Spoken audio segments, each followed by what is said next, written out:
Hello and welcome to our cottage garden. This is our October garden tour. We're just going to be strolling through our cottage garden. We live in Vermont, zone 5A, and it is really autumn right now. I think we are about to get our first frost. Last night was in the 30s. We went swimming at the lake. I don't know what we were thinking, but it's starting to really get cold and it's just very, very cozy this time of year. So I wanted to start here at the front of our cobblestone pathway that leads to the front of our cottage. And I just kind of want to show you what we have here on either side of this little picket fence that we put in at the beginning of this season. So this was in April of this year. I love it. It's just such a nice way to kind of cap off the driveway. And we have 6 barrels out here, and the combination in them is so wonderful. This is the big white begonia, and then this is the sun patient compact lavender. And then here we have a coleus. It's actually better on some of the other ones, but it's a beautiful coleus, lime green margins with deep burgundy. And then in the inside of the leaf, it's like this flash of kind of fuchsia. It's just so beautiful. And this combination has turned out so, so well. The bumblebees love the big white begonias. And I really love how tidy all of the barrels look lining our driveway. It also looks very charming, I think, with lots of the leaves kind of scattered around. The cobia scandon, this is the cup and saucer vine. I've talked about it so much this year, but I just can't get over it. I think it's the most fairy tale looking plant. A friend came over the other day and he was like, oh yeah, I feel like I've seen like illustrations of fairies wearing those as hats. But they are just the best annual climbers. So gorgeous. To grow them from seed, it does take quite a long time, but oh my gosh, it's worth it. They are just beautiful. They die beautifully. The little saucers look fantastic. So coming down the path, we have lots of wonderful things that are still blooming. We have foxgloves that we planted, and some of them are just starting now. The salvias that we planted this year, the play in the blues salvia, just such a wonderful one to extend this season. It really elongates this season, especially for the pollinators and for the color in the garden. It lasts so, so long, and that's this one here. A lot of them have been kind of like, a lot of our plants have sort of splayed out because we've gotten so much rain and really hard kind of sheets of rain for days on end. So some of the plants are getting a little bit weary and a little bit like flattened. Our alnwick roses, which didn't perform as well as they have in years past for us, they totally defoliated, but now they've put on new growth. And look at those beautiful they have pointed petals. That's this one here, and they're putting on a nice little show. They have lots more buds kind of happening, so hopefully we get those before the frosts. My favorite of our David Austin roses are the Olivia Rose Austins. Those bloom earliest. They bloom constantly throughout the year, and they are just exquisite. Our dahlias that we put in the borders, I think we did that in a video together, are very much flattened by so much rain, but they've been performing really, really well. This is the Edinburgh. Oh, excuse me, sir. That's the Edinburgh. It is such a gorgeous one. And we had just, I think, 1 tuber of it, or just a couple of tubers, and it really divided very, very well this spring, and we spread it all throughout.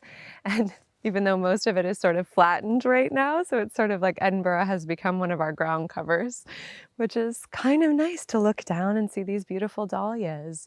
This giant dahlia is gorgeous. Oh, there's a bumble sleeping in it. Oh, well, that's just precious. There he is. He's just hanging. We'll gently put him back. And then in the morning, he'll have his plain the blue salvia and his cleome. This plant, oh my gosh. So in the winter time, I was doing lots of garden design videos. It was so much fun. And one of the design videos that I talked about is how you can build a border. A lot of people talk about building a border, starting with shorter plants at the front and moving up to kind of graduating to the tallest plants, shrubs and small trees in the back of the border, right? So you're kind of creating this graduation in size as the borders go up. And that's great. That's a wonderful way of planting a border. It looks beautiful, very tidy. You can see all the plants. You have this kind of open feel to it, like two valleys on either side. But another thing that you can do, it's not the only way, right? There are other ways that you can do it. And having, even if you have that for a few of your plants, and then spreading in a few really tall growing plants toward the front of the border, I think is a great way of creating a little bit more interest.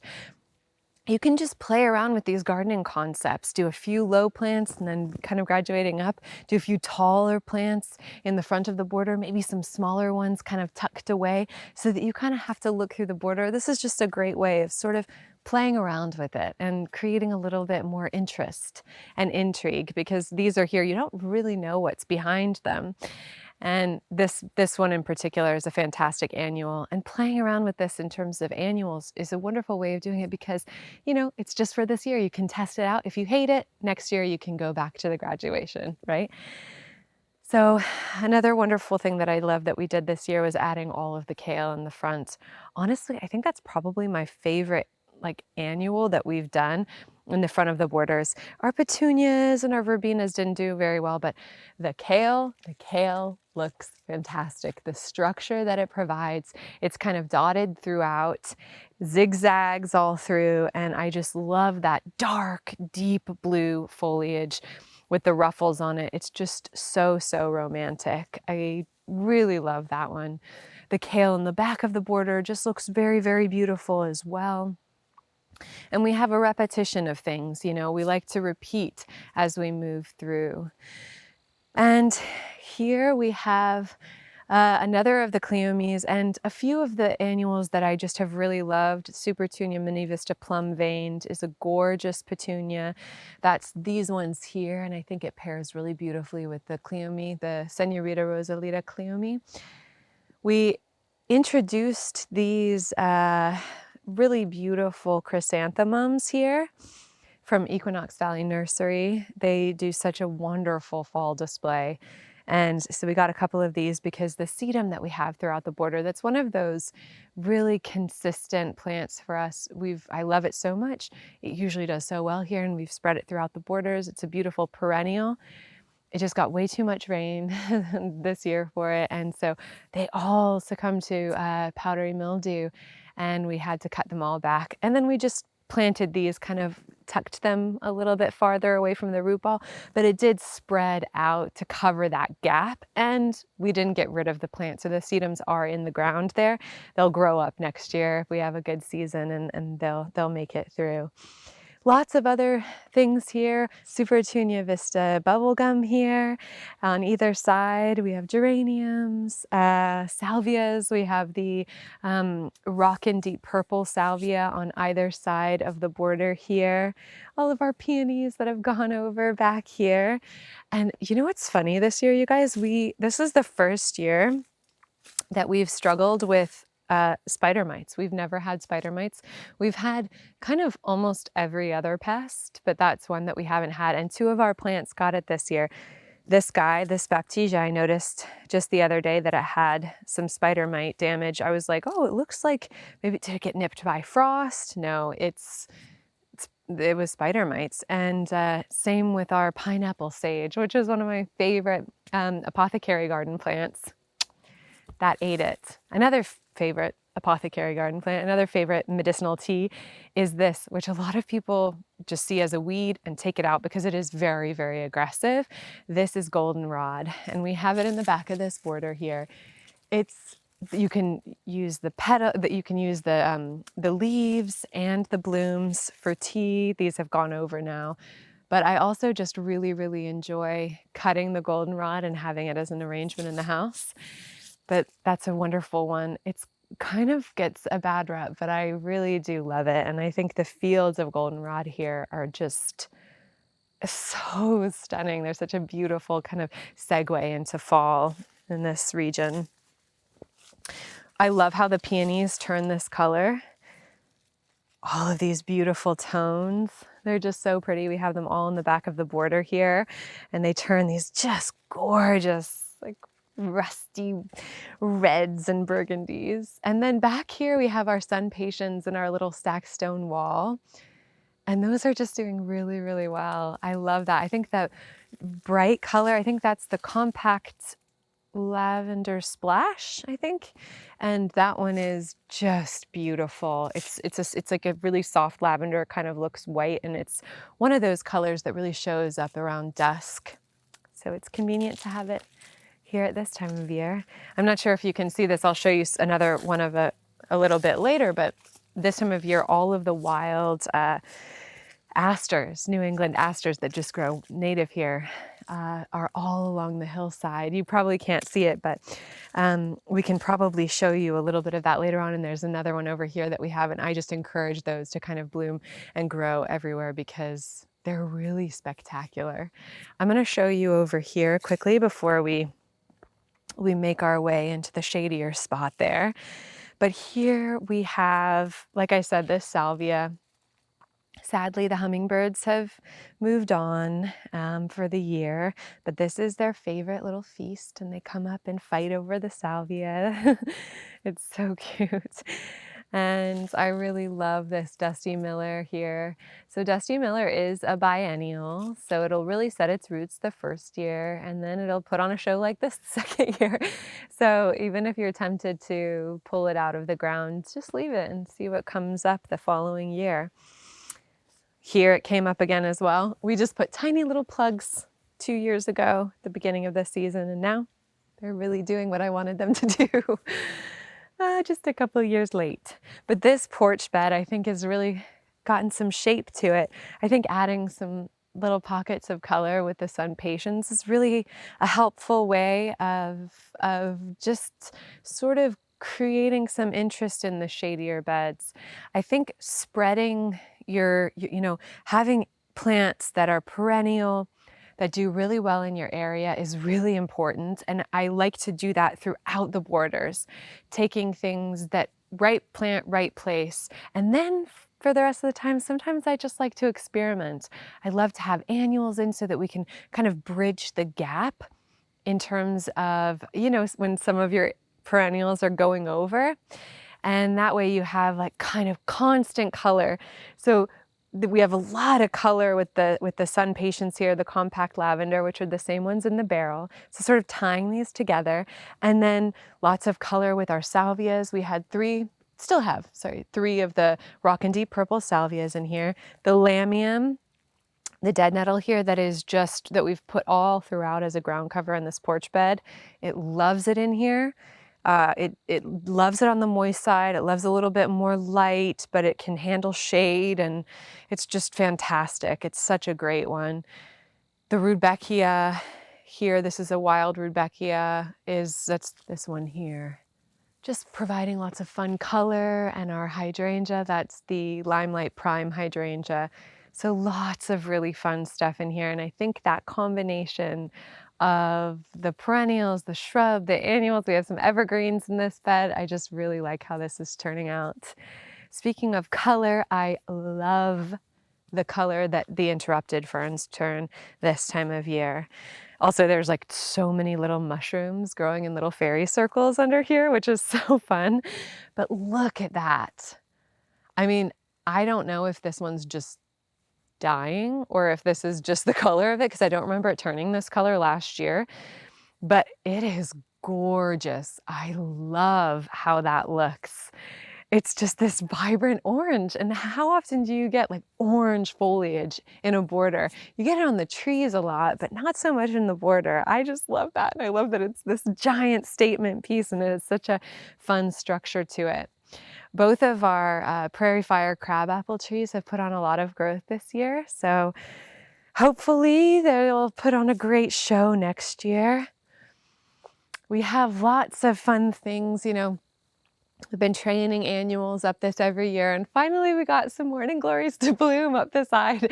My dream was to have them fill up this whole area. I have like fishing wire kind of strung up, but it just wanted to take this route up that old, I think it was like a landline or something. It's still in there, but that's okay. Ivory halo dogwoods, one of my favorite shrubs, great for winter interest. Fairy roses, immaculate, gorgeous, very, very pokey, very sharp thorns, but just a really beautiful one. They bloom a little bit later. So when your other roses are starting to go over, the fairy roses will start to bloom, and then they just bloom and bloom and bloom. I mean, more and more and more throughout the season, and just fantastic. And for our garden, you know, the main thing that we do is we do a spring cutback and feed, and that's pretty much it. You know, we'll come and clean things up throughout the year, you know, do some cutback, but it's pretty low maintenance when you have a cottage garden. This Thomas Edison, this is its first bloom of the year, but this was the first dinner plate dahlia that we grew here in this garden, and we've just been dividing it ever since. And I really love it. I think that rich color is fantastic, and it looks great with the colors in our cottage garden, which are a focus on purples, pinks, whites, and blues. Some of my other favorite annuals are these doubles. This is the double impatient. In particular, the Rocapulco wisteria double impatient. I mean, this plant, it has lots of buds on it right now. It's probably, you know, starting to charge down for the season, but look how huge it is. It's just so full and big, and I mean, it's bigger than any of the sun patients. It just loved it this year. It's huge, this one. So I really love it. They look very, very sparkly, especially at this time of night, because their buds are white. So you might notice that I'm kind of talking funny. It's because I'm really, really cold. I should have worn a coat. I feel like my lips are starting to, you know, when you get cold and your mouth feels like it doesn't belong to you. Anyway, this hydrangea, the Pinky Winky hydrangea on standard, so it's really fun. I think in a recent video that we did, I had the camera set up and this one looked like it was kind of tilting, but it's pretty straight. The funny thing is that one actually has more of a tilt to it, more of a lean to it. So I think especially next spring, we're probably gonna try and correct that. But these are just fantastic. I love the blooms on them. We created this really fun wreath out of the blooms from this. I love this wreath. Oh my gosh, it makes me so happy. It has Dusty Miller and pampas grass, and the whole thing is can be composted because it has just twine. So it can be composted, and yeah, and then we have our thujas that are in these pots. We have a small kind of blue-green ball in either pot, and then we have a larger thuja behind. So those are just nice for winter, and they've grown really well in the few years that they've been here. I love these sun patients down here. They're just doing exactly what I want them to do, filling in this area perfectly. And this is the Sun Patient Compact Lilac, and it is just really vibrant, fantastic for a shadier spot because that really rich, vibrant color shows up incredibly well. And I like that these are similar enough colors to where they kind of marry well together, the sort of burgundy pink color. They're both sort of in the fuchsia family. And so I really like this combination, and it does just look like a skirt kind of coming out underneath the hydrangea standard. Love this. Love, love, love this. Do that in your garden. More sun patients here, more of the compact lavender splash that we have up in the stacked stone wall, and more of that compact lavender that we have there. Lots of our plants back here have been cut back. Daisies and geraniums and Nepeta and our astilbes I cut back the other day. Brunnera hostas are still here. This hosta has made it all year. You know, it's funny because we got so much rain this year, but we actually didn't get that much slug damage. We don't spray in this garden. We don't use any pesticides, organic or not. We don't do any spraying, and so in years past we've used coffee grounds on the slugs, but honestly this year we did nothing. We didn't even go in and pick them off of the plants, and it's been the best year for it. So I don't know if those things coincide, but if you've been frustrated from spraying and you're wanting to do something a little bit different in your garden and maybe try a no spray year, I would recommend it just to try it out and see how it goes, because this year was so encouraging for us. And we've been doing it for several years, but yeah, we tried to do sort of more organic methods of taking care of it, like coffee grounds, and we put straw. We did several different methods, picking them off, hand picking them off, and yeah, we just decided to do none of that this year, and really happy with the results. And this shade bed, I mean, it's a lot of leaves right now, but I just really love how it looks. I like that it's all kind of low and meandering, and it's got a lot of repetition, you know, different hostas, but different colors of hostas. And I'm so excited just to see this bulk out, and in the spring, this bed is like, it's got a lot of beautiful spring bloomers, the Jacob's ladder, the tiarella, the pulmonaria, nepitas, and early one geranium. Here we still have lots of morning glory blooming. So this one was a pink morning glory, pink and purple. Mostly pink blooms on this in the mornings, but that's just really fun. I used some of this pinky pollen ring hydrangea. In our autumn craft video where we made the wreath, I used this, and I think it just is so perfect for that, and it's just one of my favorite shrubs. So if you see pinky pollen ring hydrangea, it's kind of hard to get your hands on. It is a native plant. It's a lace cap, and it's just fantastic. So I really recommend it. We have one on this side as well, but we put this in last year and this one in the year we moved in. So big discrepancy there. This is the plant that I wanted to show you, and we'll probably end here because it's getting quite dark. But look at this. This is the New England aster. Look how gorgeous. It's this like, it's sort of like midnight periwinkle is how I would call it. It's like, looks like it's kissed with starlight. It's just this gorgeous purpley white, like little sprays of flower. And so it can very easily be mistaken for a weed, but that's the beauty of cottage gardening, is just let things grow a little bit, see what comes up, and then you can always weed it out if it turns out to be not what you want. But you'd be surprised how many things that we think are weeds are actually gorgeous plants if we just let them do their thing. So, all right, well, it's getting kind of cold, so I think we're gonna go inside and have some dinner. Thank you so much for joining us. If you like this video, please do like it. Subscribe if you're not already. It really does help us out. Let us know in the comments what kind of videos you'd like to see us create for you in the upcoming months. Maybe more garden design videos, maybe doing gardens for other people. Let me know. All right, take care, and we'll see you again very soon. Bye. Happy gardening.